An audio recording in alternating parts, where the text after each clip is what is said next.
Hey everybody, welcome back to Video Game Mess. So, taking another fun and exciting video for you guys today, and that's because about 5 days ago, Ys 5, Last Kefin Kingdom of Sand was translated from Japanese into English on the PlayStation 2 remake. And even though Last Kefin Kingdom of Sand is one of the weirdest names for a game I've ever heard, it is super fun to get another translation, and for fans of Ys, this is definitely going to be a big deal. Before I get too far involved though, do me a huge favor down below, hit like and subscribe and ring that notification bell, definitely helps us out. And if you feel so inclined and want to support the channel, I got a Patreon link down below as well. But I will say right off the top, the only Ys games I've ever played were the originals on the TurboGrafx 16. I've kind of poked around at some of the other ones, but I just never got all that into the series. But I know a lot of you love it, and I figured this would be a good place to try to jump back in for myself personally to see what it is I've been missing. So leave me a comment down below and you tell me, if I've only ever played the first game in the franchise, which one should I go to next? Because I'm going to have a lot of time on my hands in the future, just hanging out, setting up the new house, and basically playing games at night. But honestly, this is a really fun time, and if you're not aware, this is actually a remake on PlayStation 2 from the Super Nintendo original. It was made by Arc System Works, which are way more popularly known for all of their Guilty Gear and BlazBlue games. But they did an absolutely awesome job converting a very 2D, sprite-based game into a 3D game, giving it some grandiose vibes along the way. And you'll see here, absolutely everything is going to be in English. Now this is a beta release of the translation, but honestly, you'd be hard pressed to find anywhere in the capture here or when you're playing it to make it seem like it's anything other than finished. And because this is an RPG, you know full well the script is absolutely massive. There is a metric crap ton of story and voice acting here. There's so many different menus and sub-menus, different shops to go through. Trying to play this game in Japanese if you didn't understand the language would be absolutely impossible even with the best of guides. And that is why translations like this are so important, because it basically makes the game playable for you and I. Because I have gone through a couple RPGs back in the day, mostly Super Nintendo stuff with a guide, and even though I was able to beat them, it ended up feeling more like a slog and a struggle than actually having fun with the game, just down to the fact that I had no idea what was going on in the story. And because RPGs are so story heavy and the story is so important to the overall motivating factor as to why you're doing anything in the game, this just makes the game actually fun in my opinion. Now I know the opinion on this remake is mixed, but I think I absolutely love the art style here and all of the different kind of chibi sprite looking characters, from the water flowing in the background to all of the marble to the kind of forced perspective, that 45-degree angle, almost isometric. This really does have a very fun and intriguing look to it. But you tell me down below if you're into the art style or not, because I would be curious. And one of the big changes here, and maybe a little bit strange for an RPG, is it doesn't actually have any of the turn-based combat you're used to. You have an attack button, and I would say while the attacks do hit, and it is relatively easy to engage in combat, it is a little bit of a strange thing, but I totally understand. Even in the Super Nintendo era, they were trying to iterate on what an RPG game could do.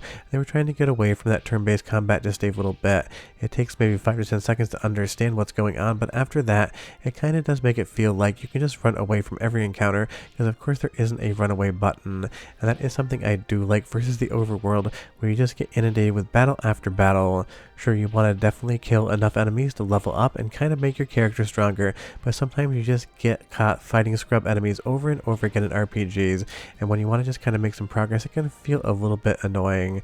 But again, some people absolutely love that grindy nature. For me, a little bit of grinding is decent, but when it gets too much, I just absolutely lose interest in the game. But it's one of those things. Everyone has their own vibe going on there, and I have some friends that absolutely just love the grindiest RPGs around that'll put 200-300 hours in just leveling a character to absolutely max them out.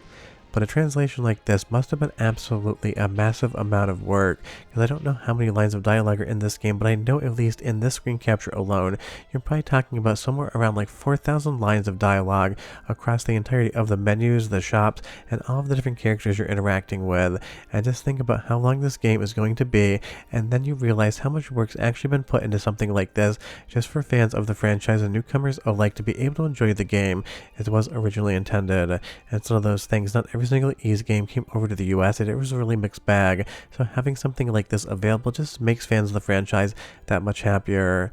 Let's go to the first soundtrack and voice over sample because it is quite good, and I'll be right back with a lot more news.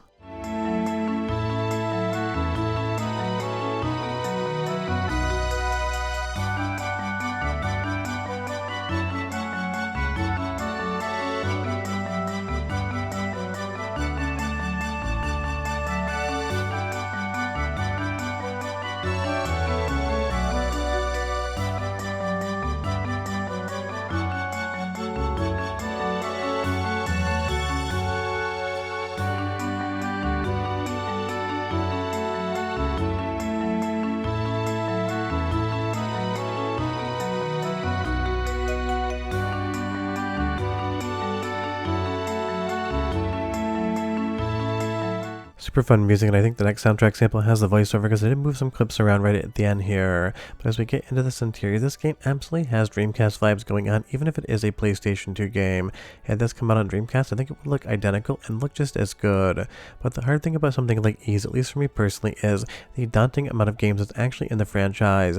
I took a look and I could find 17 different individual entries, although some of them are definitely remakes. So even if you pare that down to like 12 mainline games, the fact that I've only ever played the original on the TurboGrafx 16 means that I am absolutely behind on this franchise, and if I ever did want to catch up, it would probably take me a couple years to get through everything. But if you played every single game, again, you tell me down below, is it worth actually trying to take that project on, maybe over the next winter when I really do nothing other than just cook with my wife and hang out because Chicago's absolutely miserable in the winter? Because I would really like to discover more of what's going on in Ys, and the reason I made this video is one, to basically give a spotlight to the absolute massive amount of effort the developers put in here, and two, a lot of people in the comments asked if I would cover it, because I understand sometimes there's games that I haven't personally played that you absolutely love and people want to know about, and I always save time on the channel to talk about these projects and just show how much the fan community gives back to people who just want to have a good time, because it's not like they're making any money off of these translations. And as far as the actual translation is concerned, it's conversational, all of the formatting and kerning is correct. I didn't see any spelling issues when I was going through it. So this kind of feels, and I say this in some ROM hacks about translations when they're that good, something that would have been a retail product and just got found because it was canceled before release, because sometimes you do actually end up having games dumped that are full final localizations that just never actually came out because the accounting department said you're probably not going to recoup your money. So that's why it is so incredible to have something like this and for it to be such a good caliber quality, because it just basically feels like this is something you could have bought back in the PlayStation 2 days that they just didn't allow you to. Because there were so many games announced to be coming to the West from Japan. We saw them in magazines, we saw them on rudimentary gaming websites back in the day. They basically were announced and never seen again. And honestly, this generation, Dreamcast, PlayStation 2, GameCube, just had those games that you always knew were coming and then forgot about until one day you thought to yourself, whatever happened to that? You looked it up on the internet and you found out that the English localization had just been completely canceled. And something like Ys 5 here definitely feels like something that would have sold relatively well in the West, but I'm sure the actual translation effort would have cost a fortune just down to how much text is actually in the game. We're going to go to the second soundtrack sample now with some of the battle music, because again, I think Ys always has great music, and this one here is definitely no exception. So go ahead and listen for 45 seconds and I'll be right back.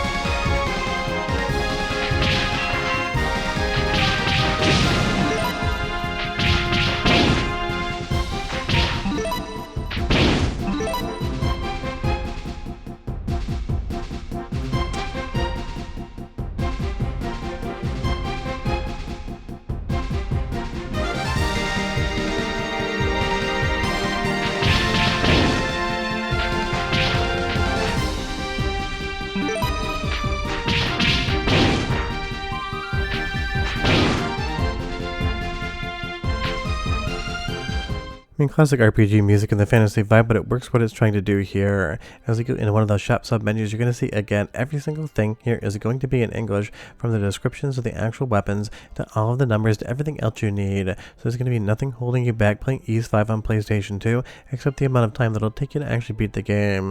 Because if I will say one thing on the channel, I say it very often, the one thing we can't buy any more of as we get older is time, and it seems to be the one commodity that's always in short supply. Because trust me, after making video game esoterica, I don't play that many video games in my spare time, because I'm always thinking to myself, I'm going to play a game, it could probably be a video. But if you've never played Ys 5 before, whether the Super Nintendo version or the PlayStation 2 version, you have a brand new translation to check out, and trust me, it is absolutely a fun time. And again, big credit to the developers and translators here, because they must have spent an absolutely inordinate amount of time just to bring fans one more game in a franchise that they love. And that's the type of thing that really does keep retro gaming alive, because if you ever wanted to check this game out, up until about a week ago, it was completely impossible, and now today you can sit down and enjoy it like you bought it on store shelves back in the PlayStation 2 era and brought it home. Please leave me a comment down below and you tell me, because you know I love asking this question on every translation video. If you could snap your fingers right now and make one game get translated immediately into English, which one would it be? For me, it's Lupin the Third on the PlayStation 2. I've always wanted to play that game and understand the story, but right now it's completely in kanji and I have no idea what's going on. But I'll see you guys next time. Bye bye.